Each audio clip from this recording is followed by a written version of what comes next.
días a todos los oyentes de Radio María. Estamos dentro de la explicación del Catecismo, en el comienzo de la explicación del misterio de la crucifixión de Jesús, que comienza a partir del punto 595 del Catecismo. Y hemos querido, antes de adentrarnos en los puntos del Catecismo, hemos querido reservar dos temas, dos exposiciones, para hablar de cómo fue el proceso de Jesucristo, cómo fue el proceso por el que fue juzgado y condenado a muerte. Ayer hablábamos de lo que se llama el proceso religioso de Jesús ante el Sanedrín, y hoy vamos a hablar del proceso civil. Si ayer fue el religioso, hoy el proceso civil ante Pilato, que especialmente es explicado por el Evangelio de San Juan, aunque también por otros evangelios. Pues bien, vamos a explayarnos en este tema para mañana adentrarnos ya a partir del punto 595, pues en la descripción que hace el Catecismo sobre el misterio de la muerte de Jesucristo. Después de que Caifás, el sumo sacerdote, ha dictado la condena de muerte, y ayer decíamos que el motivo principal pues ha sido que Jesús ha dado testimonio de su filiación divina. Este es el Hijo de Dios, y él dice: y veréis al Hijo del Hombre a la diestra del Padre venir en toda su gloria, haciendo referencia a la profecía de Daniel. Los allí presentes entendieron muy bien lo que estaba diciendo Jesús, y por eso el sumo sacerdote se rasgó sus vestiduras. Al final, el motivo de la condena religiosa de Jesucristo, una vez que los testimonios habían contradecido y que esas falsedades que se decían sobre Jesús, de que él quería destruir el templo, pues quedaron patentes las contradicciones entre los falsos testigos. Al final el motivo de la condena en el Sanedrín fue el testimonio que dio Jesús de su propia identidad. Vino a los suyos y los suyos no la recibieron, dice el prólogo del Evangelio de San Juan. Dios que se acerca a los hombres y los hombres que no le aceptan entre ellos. Pero bien, comienza el proceso civil, porque la condena del Sanedrín no podía ejecutarse sin que fuese explícitamente aprobada por el procurador romano. En efecto, Palestina, todos sabemos que estaba sometida bajo el Imperio Romano, y por lo tanto no era plenamente autónoma en sus leyes, ni mucho menos. Sí, es cierto, a Sanedrín se le concedía pues juzgar, incluso ejecutar ciertas penas, pero estaba excluida la pena de muerte. La pena de muerte estaba estrictamente reservada para la autoridad romana, que allí estaba presente a través del procurador Pilato. Había dos formas según sabemos hoy, de poder llevar adelante esta especie de aprobación por parte del procurador romano. Por una parte, podía ser el procurador romano invitado a ratificar sencillamente la conclusión del Sanedrín, y por otra parte, podía ser entregado el acusado ante el tribunal del procurador romano para que éste instruyese un nuevo proceso. Que es esto segundamente lo que se decidió.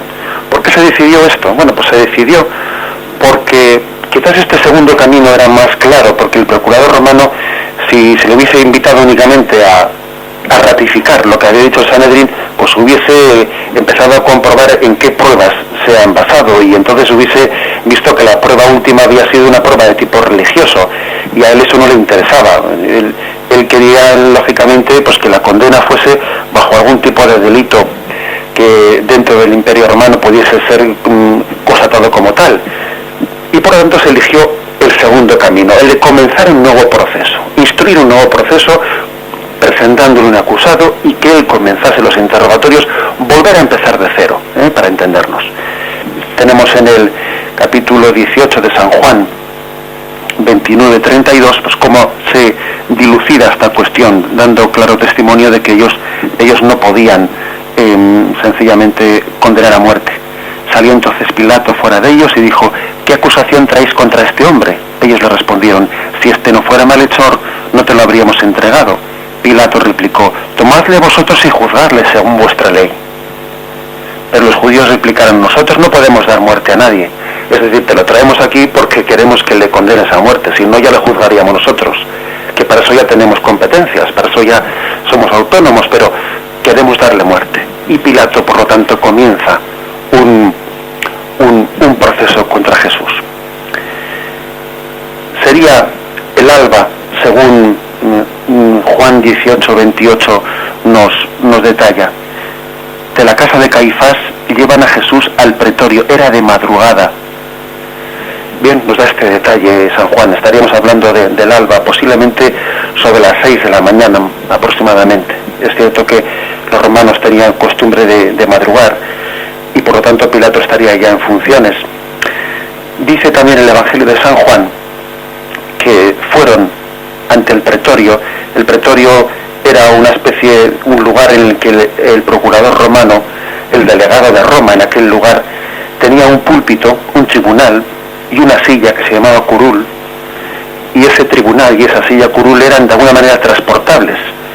Estaban instalados en aquel lugar y eran el lugar en el que el procurador administraba justicia. Pues una tribuna un tanto alta desde la que él observaba a los que estaban siendo interrogados, a los que estaban siendo juzgados. Instalada en la Torre Antonia, según sabemos, la Torre Antonia era la colina más alta de Jerusalén. Y en aquella torre, en aquel lugar, es donde acudieron los judíos llevando a Jesús preso. También los evangelios nos hablan de que era el Litóstregos, el enlosado, o también le llaman Gábata. Bien, este fue el lugar que también hoy pueden visitar los peregrinos en Jerusalén, el lugar en el que estaba instalado el pretorio. Allí tuvo lugar el proceso civil contra Jesucristo. Un proceso civil en el que Pilato, por una parte, respetó las costumbres judías de quienes no quisieron entrar en el pretorio, porque era un lugar pagano, era la casa de un hombre pagano, de un romano, y como estaba próxima a la Pascua no querían contaminarse, según dice San Juan. Pues bien, ellos se quedaron fuera y Pilato, en esa especie de equilibrio que tenía que tener entre la mano dura romana y por otra parte ceder un poco y respetar las costumbres judías, salió fuera para recibirles, sabiendo que ellos no querían entrar, a pesar de la humillación que supondría para él, es decir, estos me consideran impuro y no quieren entrar en mi casa. Pero bien, en esa especie de equilibrio entre la mano dura y el respeto de las costumbres judías para no exacerbarles más de lo debido, salió fuera a recibirles. Así narra el Evangelio cómo comenzó este proceso. Pues bien, en Lucas 23, versículo 2, se detallan cuáles son las acusaciones con las que se le presenta a Jesús delante de Pilato en este proceso civil. Son bien distintas de las que se presentaron en el Sanedrín. Este está perturbando a nuestra nación. Es un agitador. Impide el pago de los tributos al César. Dice ser el Cristo. Ahora bien, este término Cristo Mesías está utilizado en un sentido de agitador mesías político, un agitador nacionalista. Es decir, fijaros bien la importancia de ese versículo de Lucas 23:2, porque en él, con mucho detalle, se ve cómo los judíos son conscientes de cómo tienen que jugar sus cartas. Ellos tienen que presentar ante Pilato a un hombre que tiene que ser condenado según las leyes romanas. Y por lo tanto aquí no vale decir este se ha proclamado el Hijo de Dios, ni nada por el estilo, porque eso ante los romanos les trae igual. No les supone para ellos más que discusiones entre los judíos de cuestiones religiosas en las que ellos no van a entrar. Y es muy importante que ellos acierten con la acusación que a Jesús le haga vulnerable ante la autoridad romana. Está perturbando a nuestra nación, es decir, es un agitador. Impide el pago de los tributos al César. Y tercero, se dice el Mesías político, el agitador. La verdad es que es cierto que vemos aquí también toda la malicia de buscar incondicionalmente una condena y de ver qué es exactamente lo que ha de decirse para que esa condena sea expresada. Si ante el Sanedrín se le presentó a Jesús como el blasfemo, como el impío, ante Pilato se le hace una acusación política, de calado político. Se quiere presentar a Jesús como alguien peligroso para Roma, alguien que sea incómodo ante el César. Bien, este es el capricho de los hombres a la hora de buscar sus propósitos. Vamos a a continuar adelante en esta descripción del proceso civil de Jesucristo, y tenemos un momento. Y bien, una vez que se ha formulado la pregunta ante Pilato, da la impresión, según los evangelios lo narran, que tampoco Pilato creía mucho a aquellos acusadores, porque sabía que estaban maquillando las acusaciones y que en el fondo perseguían o podían estar encubriendo en acusaciones pues que afectaban a Roma sus disensiones internas, ¿no? Pilato era un hombre que desde luego parecía muy listo, muy astuto, y podría estar perfectamente siendo cuenta de que estaba queriendo ser manipulado. Pero bien, él tenía la obligación, como procurador romano, tenía la obligación de intentar comprobar y de intentar pues esclarecer esas acusaciones que se estaban formulando. Y en el capítulo 18 de San Juan, versículos 33 y 38, tiene lugar una conversación entre Pilato y Jesús, pues ciertamente interesantísima, en la que se está de alguna manera profundizando en qué significa la realeza en el ámbito religioso, en el ámbito civil. A Pilato le importa saber si lo que Jesús es afecta al ámbito civil o es algo exclusivo del ámbito religioso. Si él puede molestar a lo que podía denominarse el poder de Roma, si sus competencias, entre comillas, ¿no? Si lo que Jesús pretende, si el reino que Jesús está predicando tiene implicaciones civiles, y eso puede de alguna forma molestarle a Roma, él quiere esclarecer ese asunto, que es el que le importa. Vamos a leer estos versículos. Entonces Pilato entró de nuevo al pretorio y llamó a Jesús y le dijo: ¿Eres tú el rey de los judíos? Respondió Jesús: ¿dices eso por tu cuenta o es que otros te lo han dicho de mí? Pilato respondió: ¿es que soy yo judío acaso? Tu pueblo y los sumos sacerdotes te han entregado a mí. ¿Qué has hecho? Respondió Jesús: mi reino no es de este mundo. Si mi reino fuese de este mundo, mi gente habría combatido para que no fuese entregado a los judíos, pero mi reino no es de aquí. Entonces Pilato le dijo luego: ¿tú eres rey? Respondió Jesús: sí, como dices, soy rey. Yo para esto he nacido y para esto he venido al mundo, para dar testimonio de la verdad.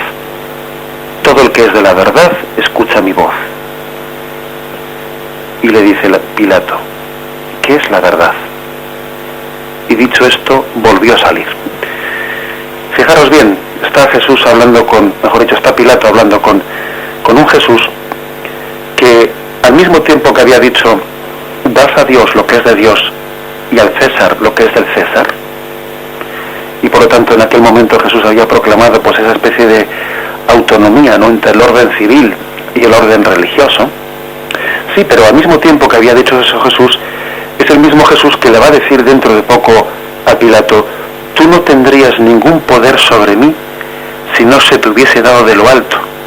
Luego también Jesús está con ello proclamando que el poder, todo poder, el poder civil también, el poder de la autoridad de un padre hacia un hijo, la autoridad de un empresario hacia sus obreros, la autoridad, toda autoridad humana, también la autoridad del gobernante en última instancia, es una autoridad delegada y recibida de Dios.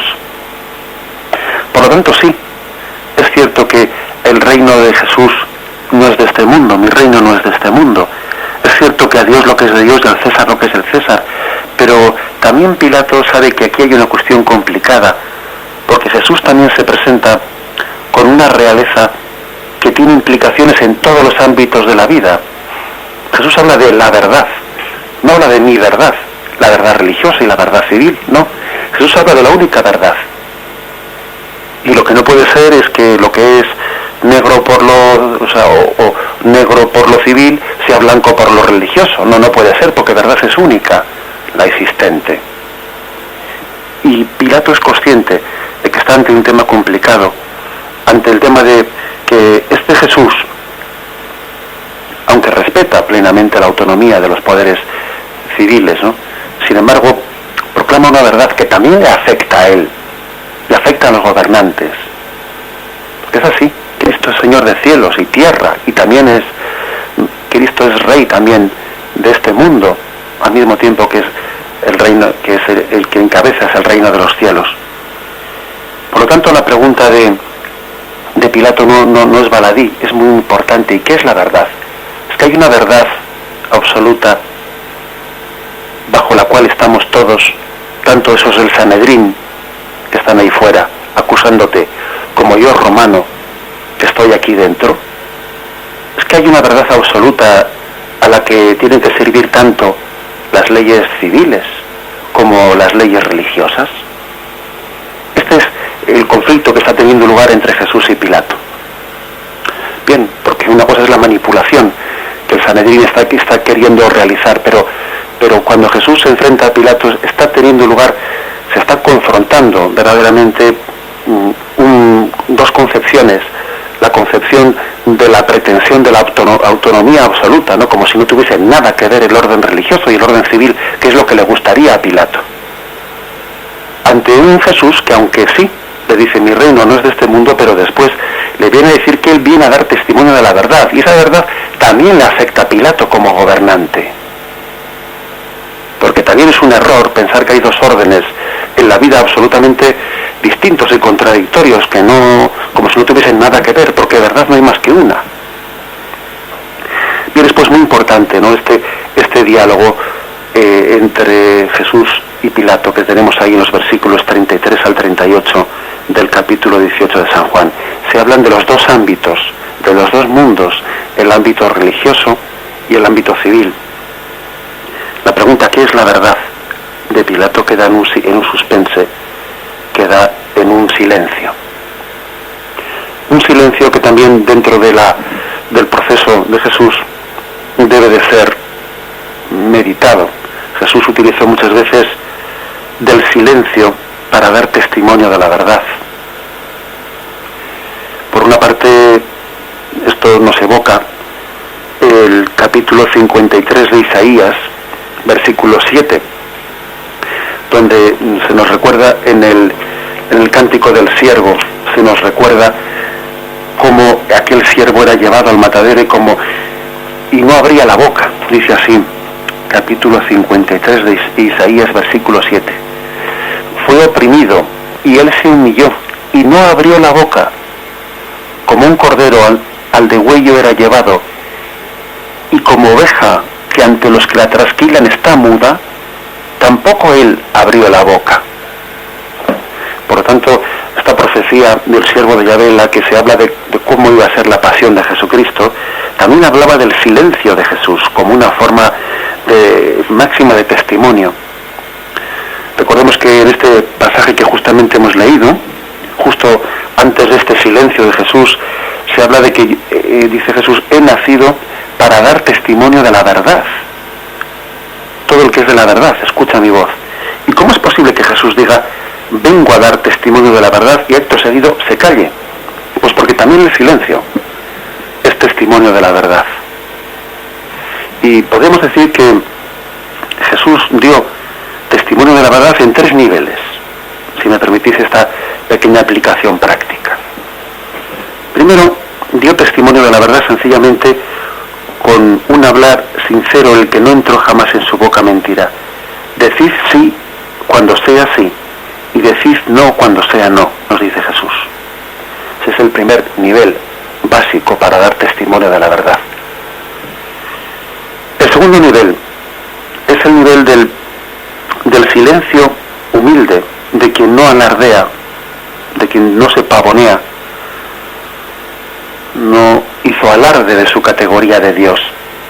Y Jesús, pues muchas cosas que pudiese saber las callaba, pues precisamente para no humillar, para no de alguna manera, pues poder llegar a aplastar a una persona en el sentido de hacerle sombra de una manera que esa persona quedase anulada, no anular a nadie.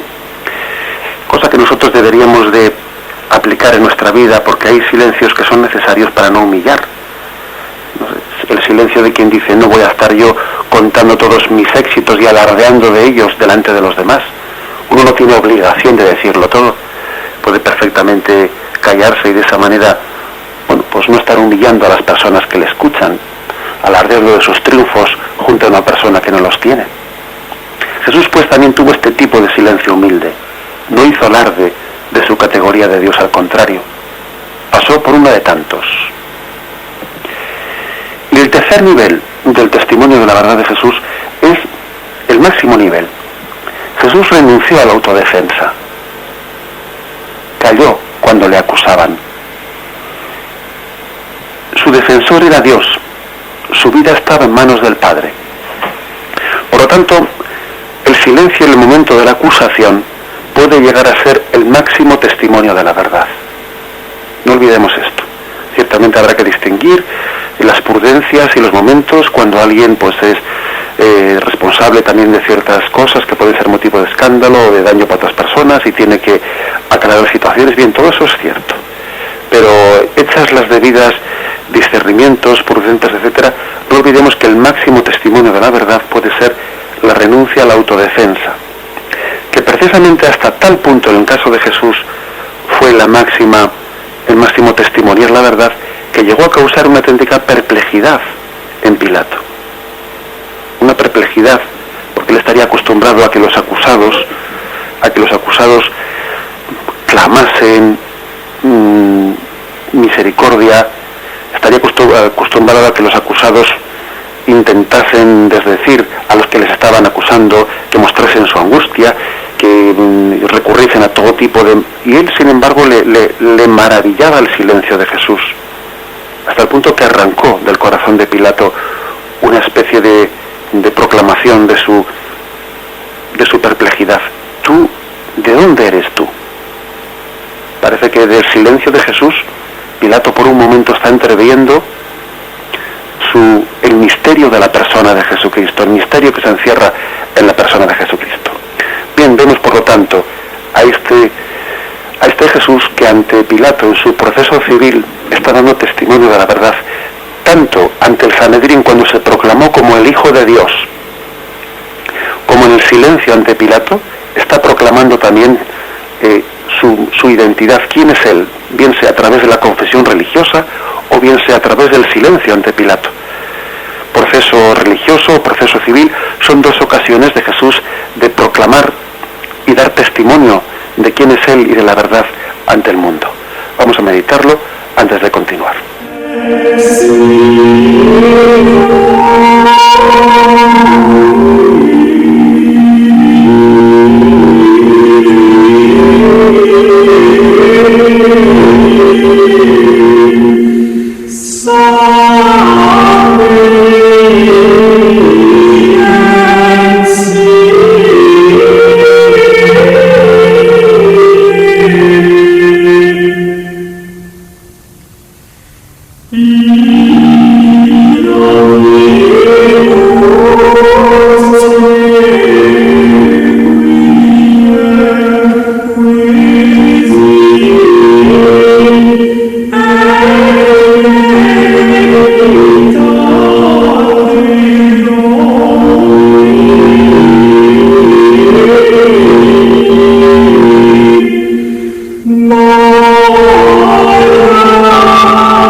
Hay un detalle dentro de esta pasión civil de Jesús, dentro de este proceso civil de la pasión, mejor dicho. Un detalle que ciertamente es un detalle menor, pero bueno, vamos a hacer referencia a él. Me refiero al detalle de la presencia de la mujer de Pilato. Es un detalle menor, pero que también ha cogido pues cierta raigambre o cierta actualidad por el hecho de que haya sido recogido en esa película reciente de la Pasión de Cristo, que muchos de nosotros habremos visto, y eso también ha hecho redescubrir pues ese episodio que está narrado en Mateo 27:19, cuando la mujer de Pilato manda un recado a su marido pidiendo que suelte a aquel hombre porque es justo. Voy a leerlo literalmente. Mientras él estaba sentado en el tribunal, le mandó a decir su mujer: no te metas con ese justo, porque hoy he sufrido mucho en sueños por su causa. No tenemos más que este versículo en Mateo 27:19. Los demás evangelistas no narran este hecho. No sabemos cómo Mateo pues tendría, según las fuentes que él pudo tener allí a la hora de narrar la pasión, él pudo tener acceso a ese detalle. Bien, pero es curioso ese detalle, ¿verdad? Es curioso.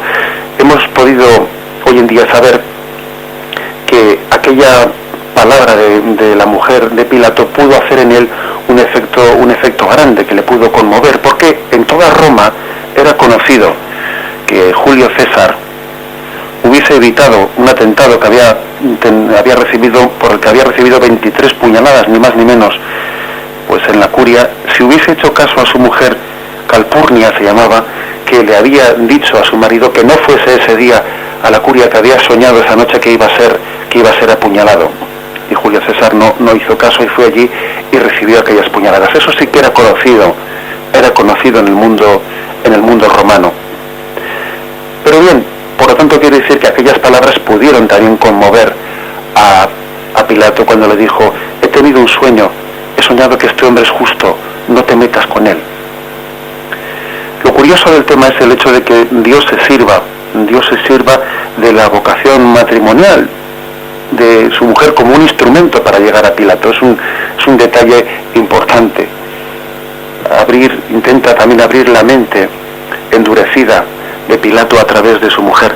Podría también haberle hecho esa revelación a Pilato mismo en sus propios sueños, como se la hizo a José, para pedirle en sueños: coge al niño y llévalo a Egipto.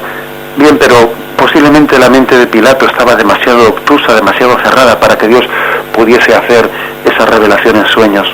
También Dios se revela a aquellos que tienen la mente más abierta y más pronto a acoger la palabra de Cristo.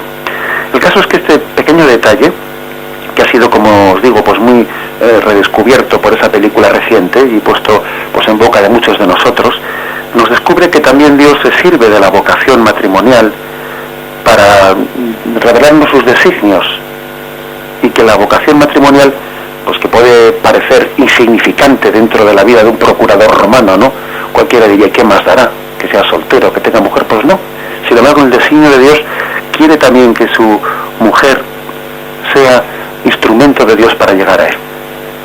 Es un detalle menor, pero importante y de actualidad.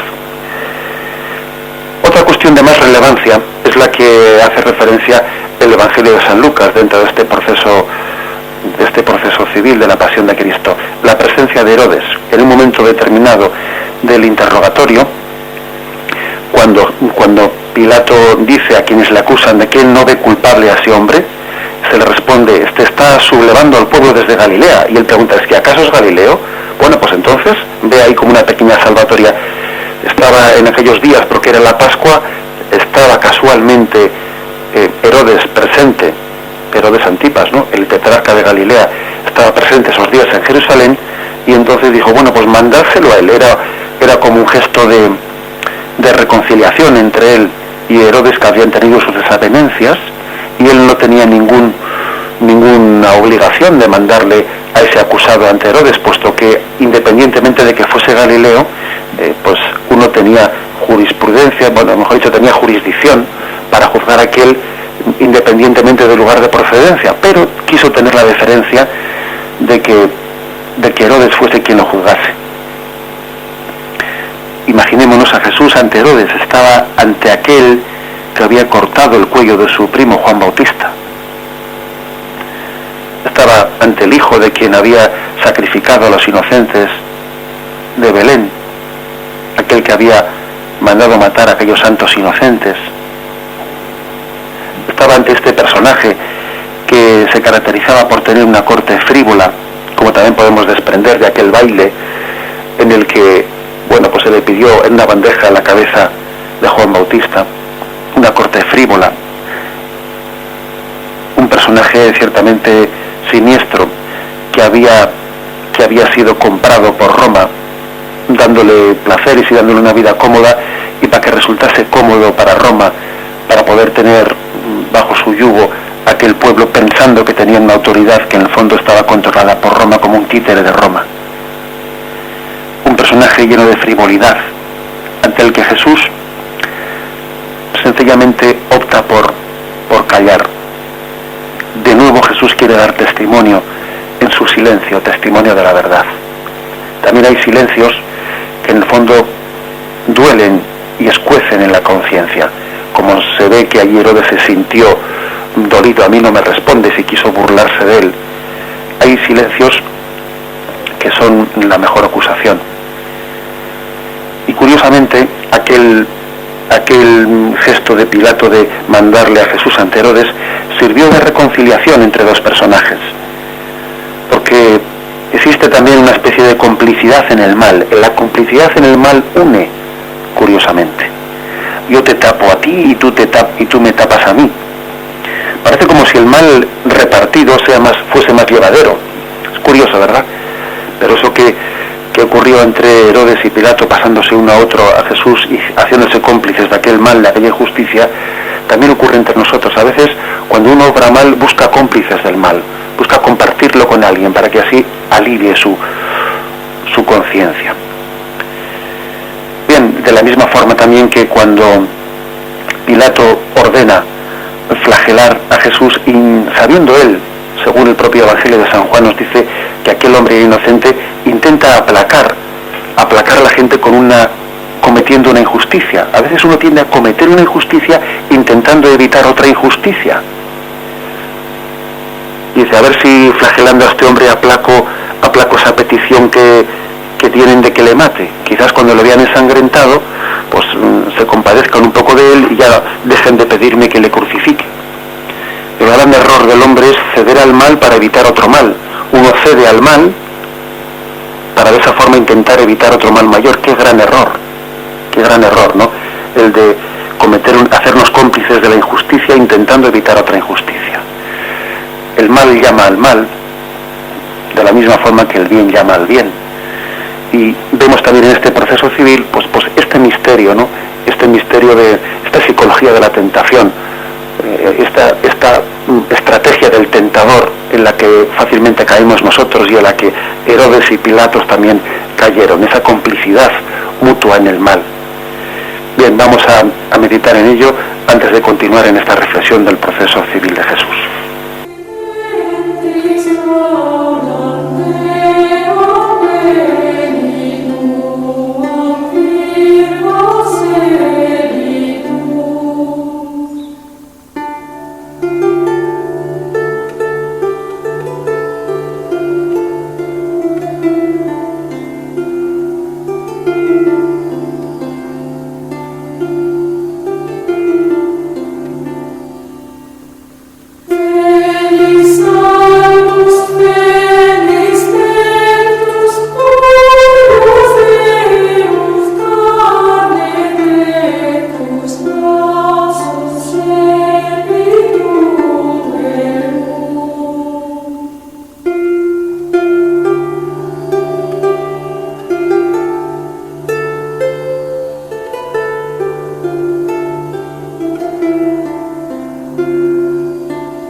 dentro de todos estos personajes que están en torno a la pasión de Jesucristo, que creo que también cada uno de ellos pues manifiesta un poco la psicología de todos los hombres, y nos vemos reflejados en todos ellos, y en parte somos Judas, y en parte somos Pilato, y en parte somos Barrabás, y en parte nos vemos reflejados en tantos personajes. Está también la presencia de aquellos soldados romanos, aquellas legiones romanas que estaban destinadas en Palestina. Son soldados que se ensañan con Jesús, a decir, según los detalles que nos narran los evangelios.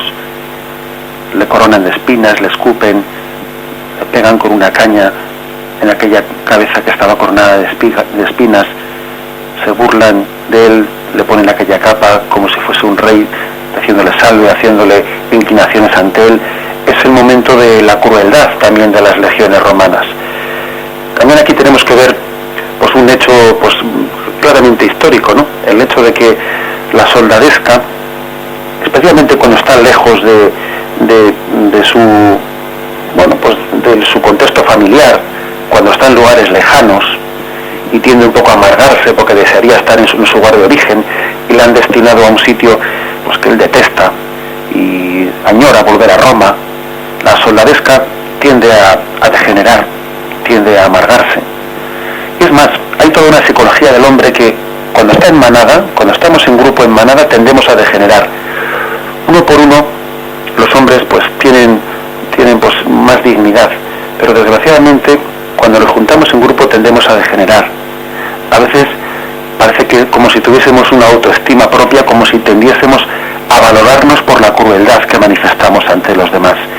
Los soldados allí tendían a alardear de su dureza de corazón, y si uno cometía una crueldad, otro todavía la cometería un poco más, y sin duda alguna también ejercería pues bastante influencia pues el estar un tanto bebidos, porque también es cierto que se recurre a la bebida como una forma de evasión, para que nuestra conciencia también no nos corroya, que nuestra conciencia no nos esté de alguna manera no nos esté corroyendo, no nos esté recordando pues el alejamiento que estamos teniendo de los principios morales en los que hemos sido educados. Parece pues en esta especie de crueldad de la soldadesca romana como si la compasión hubiese sido gesto de debilidad. Tenemos que ser duros, tenemos que manifestarnos duros delante de Jesús. Pilato, que no está en esa situación, ciertamente permite ese pecado de la crueldad de la soldadesca, lo permite porque está intentando que esa injusticia que están cometiendo con Jesús ablande los corazones de los judíos, cosa que no consigue, porque como hemos dicho, una injusticia difícilmente evita una injusticia mayor, sino que casi llama a ella. El mal va creciendo y al final pide la totalidad del mal en su consumación. Y bien, creo que llegamos al punto culminante en la explicación de la pasión de Cristo. ¿Cuál es la razón última por la que Pilato dicta su sentencia? La tenemos en Juan 19, versículos del 12 al 16.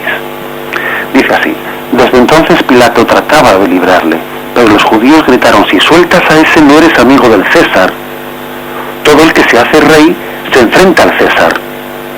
Al oír Pilato estas palabras, hizo salir a Jesús y se sentó en el tribunal, en el lugar llamado El Losado.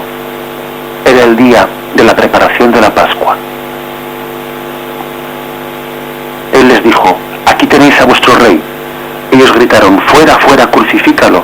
Les dice Pilato: ¿a vuestro rey voy a crucificar? Replicaron: no tenemos más rey que al César. Entonces se lo entregó para que fuera crucificado. Es decir, la causa última por la que Pilato dicta sentencia, sin duda alguna, es porque él no está dispuesto a jugarse su prestigio y su carrera ante el César. Si sueltas a ese no eres amigo del César. Esa fue la palabra clave que venció, que quebró la voluntad de Pilato. Su prestigio, su carrera, el miedo a perder su posición, se sobrepusieron sobre el amor a la verdad. En el fondo, Pilato no había entendido aquella palabra liberadora de Jesús que tenemos en Lucas 17:33. El que busque salvar su vida la perderá, pero el que pierda su vida por mí la encontrará. Curiosamente, pues, si terminamos de esta forma la exposición de este proceso civil de la pasión de Cristo, curiosamente no están, aunque las acusaciones en el proceso religioso pues fuesen de tono religioso y las acusaciones en el proceso civil fuesen de tono político, al final fijaros bien que el motivo último, el motivo interior que le mueve a Caifás, el sumo sacerdote del Sanedrín, y que le mueve a Pilato en el pretorio para la condenación, no es tan distinto, porque Caifás tenía celos, tenía una envidia oculta del éxito de ese predicador que predicaba el reino de Dios y se presentaba como Mesías ante el mundo. Tenía celos de su éxito. Y en este caso concreto, Pilato no es que tuviese celos, pero tenía miedo, pavor de perder su prestigio, de perder un lugar de poder ante Roma y perder también ante pues todo el estatus que conllevaba para él pues ese ser procurador de Roma en un lugar. Al final es la vanidad, es el prestigio, ¿no?, el que puede llegar a que cometamos el mayor de los pecados. Vamos pues a concluir esta explicación del catecismo con esta palabra que hemos escuchado de San Lucas 17:33: el que busque salvar su vida la perderá, el que la pierda por mí la encontrará. Bien, os invito a que participéis con vuestras preguntas y vuestras aportaciones sobre este tema, llamando al teléfono 917 107 700, 917 107 700. Esperamos las llamadas. Sí, buenos días. Buenos días, sí. Hola, buenos días, Padre José Ignacio. Buenos días. Quisiera saber una cosa que me tiene en duda. Jesucristo fue llevado hacia la cruz porque parece que cuando antes de morir expiró diciendo estas palabras, ¿no? Como fue lo que dijo esto, no me sale ahora, Dios. Perdónales, Padre, porque no saben lo que hacen. Sí. Fue llevado con él, como quien dice, con esa tranquilidad a morir en la cruz, o al final, por su condición trinitaria, ya él sabía que el único motivo de eso es haber llegado a este mundo para cargar, como se suele decir, con nuestros pecados, no nuestra cruz. Esto le doy un segundito más para poner la radio. Perfectamente. Gracias. Bien, nosotros estos 2 días nos hemos explayado más un poco en lo que podríamos llamar el proceso civil o el proceso religioso de la pasión de Jesucristo, de cómo fue condenado. Ahora vamos a tener en los próximos días pues porque el catecismo sobre todo lo que se explaya es precisamente en eso que tú estás preguntando, que es el sentido último en el que Cristo, el sentido redentor en el que Cristo entregó su vida, ¿eh? Pero ciertamente pues hay que decir que Cristo vivió su pasión, la vivió pues intentando en ella reparar el pecado nuestro ante Dios Padre, como vamos a explayar, y por lo tanto esa frase perdónalos porque no saben lo que hacen, pues por una parte es una palabra de misericordia hacia nosotros, pero también es una intercesión de Cristo ante el Padre, que intercede por el perdón de nuestros pecados, ¿no? Adelante, tenemos una llamada más. Soy María de San Sebastián. Hay una frase que se dice mucho, que no se puede vivir con la verdad entera, que la verdad está fragmentada, que todo el mundo tiene parte de verdad. ¿Cómo es eso, Padre? Bien, de acuerdo, te agradezco la pregunta. Gracias, te respondo por la radio, ¿eh? Bien, vamos a ver, yo diría que generalmente, posiblemente tú has podido escuchar esa frase en un contexto, en otro contexto, ¿no? A veces se afirma directamente que no existe la verdad plena, que cada uno tiene su verdad. Bien, pues yo creo que ante esa expresión tenemos que verdaderamente que responder diciendo eso no es cierto, existe una verdad plena. Cuando Cristo dice ante Pilato, o mejor dicho, cuando Pilato dice ante Jesús, ¿y qué es la verdad?, la tenía a unos centímetros de sus narices, porque Jesús es la verdad. Curiosamente formuló aquella pregunta ante quién era la verdad. Yo soy el camino, la verdad y la vida. Cristo es la verdad plena porque es la revelación del Padre. Bien, ahora bien, es cierto que quien tiene a Cristo tiene la verdad, pero también es cierto que tenemos que ser humildes porque por desgracia no realizamos plenamente el ideal de Cristo en nuestra vida. Entonces uno puede decir, pues yo tengo la verdad en la medida en que tengo a Cristo, pero no soy yo la verdad es Cristo. Y yo tengo la verdad en la medida que dejo a Cristo que viva en mí, y en la medida en que no, pues por mi pecado, por mi orgullo, por mi vanidad, etcétera, no permito que Cristo reine en mí, en esa medida no tengo la verdad. Pero en este sentido sí tenemos que ser humildes en la confesión de la verdad, porque aunque Cristo sea la verdad plena, nosotros no siempre le dejamos que reine como verdad en nosotros. Y por lo tanto no hay que confundir lo que es la verdad de Cristo con opiniones personales nuestras o el amor propio que a veces uno tiene y lo está confundiendo con las enseñanzas de Cristo. Pues por ejemplo un padre que reprende a su hijo y le reprende en nombre de ese camino del bien que Cristo quiere enseñar, ¿no? Bueno, de acuerdo, pero hay que tener cuidado en que no mezcle también el amor propio herido del padre, y entonces por una parte sí, le está enseñando la verdad de Cristo a su hijo, pero también está mezclando su amor propio, ¿eh? ¿Me explico? Por lo tanto, sí existe una verdad plena, pero para poder decir estoy plenamente en la verdad habría que ser santos, ¿no? Y por desgracia no lo somos y tenemos que irnos adhiriendo poco a poco a esa verdad que es Cristo. Bien, adelante, ¿tenemos alguna pregunta más? Sí, buenos días. Buenos días. Buenos días. Vamos a ver. Yo entiendo que no es del todo correcta la explicación que estamos dando de este tema. Vamos a ver. Pilatos le hace la pregunta esa de qué es la verdad. Eso es una evasión. Y Jesús no ha hablado de poderes civiles ni religiosos. Ha dicho, igual que le dijo a los fariseos, que le hace a Dios lo que es de Dios y al César lo que es del César. Del César, ¿qué es? Nada. Todo es de Dios. Y incluso a Pilatos le dice, no tendrías autoridad sobre mí. O sea que también esa autoridad que tiene Pilatos es recibida. O sea que está clara lo que digo, ¿no? Entonces, lo que pasa es que Pilatos efectivamente es un cobarde, y es menos malo que los que lo entregan a él y que el otro. El otro busca un malabar de Jesús. Pero como no dice ningún jueguito de esos, pues hay que caso, y Jesús por supuesto no le ha hecho tampoco ninguna atención, porque si yo no le buscaba para nada. Luego Pilatos tiene que haber, si hubiera sido valiente, tiene que haber quitado los galones y seguirlo, porque la verdad era esa objetiva, esa viva que es Dios. No sé si me... Sí, te explicas, de acuerdo, si te parece te respondo. Vale. Estupendo, muchas gracias. No, la verdad es que creo que no veo, la verdad, la divergencia entre lo que tú has dicho y lo que yo he querido expresar aquí. Es decir, me parece que la expresión, o sea, la exposición que has hecho, a mí me parece por lo menos, ¿no?, que coincide con la que yo he pretendido un poco pues explayar. Sí, es así, es decir, estaba sencillamente Pilato ante la razón última fue sencillamente su cobardía, como hemos dicho, ¿no?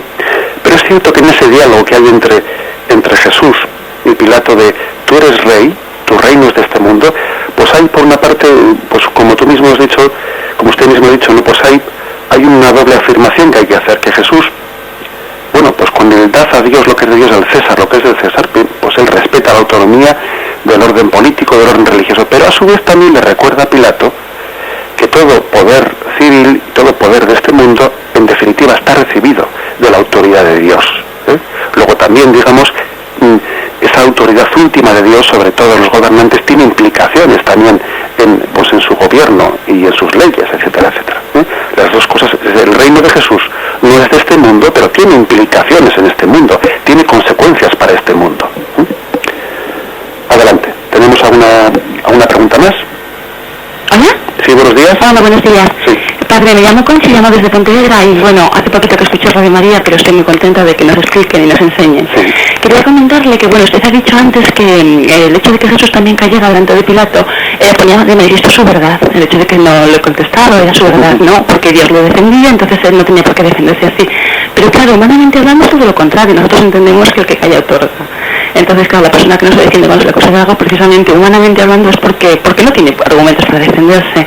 Entonces, claro, desde el punto de vista humano, que ya sé que no es el de Dios, parece una contradicción, ¿no?, que nos callamos para no defendernos.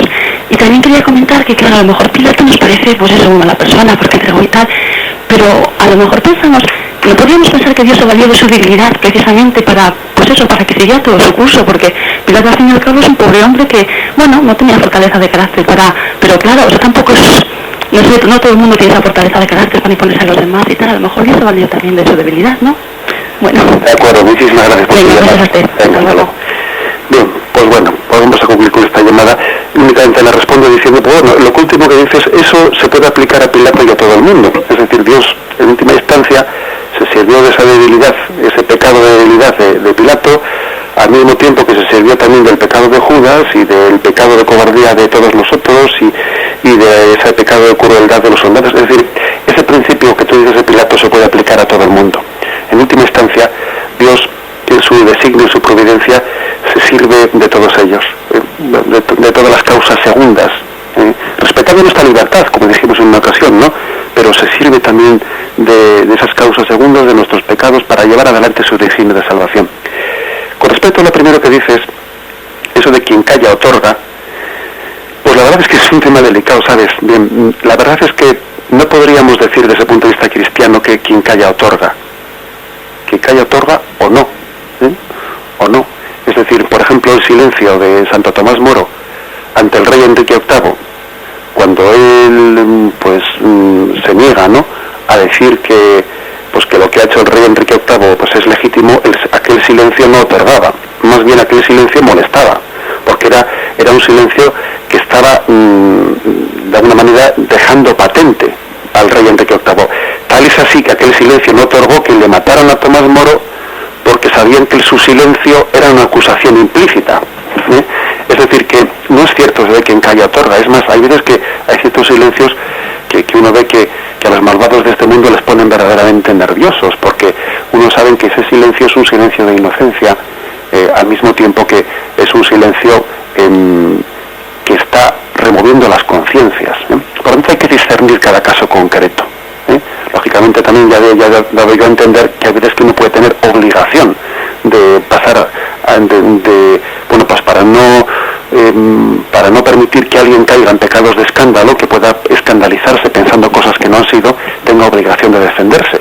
Pero también puede haber momentos en los que el Señor pida el testimonio máximo del silencio como una forma de proclamar la verdad. Bien, lo dejamos aquí, que ya hemos pasado el tiempo. Damos gracias a todos los oyentes por su fidelidad pues en esta reflexión. Mañana continuaremos, si Dios quiere, pues a partir del punto 595 del Catecismo. Alabado sea Jesucristo.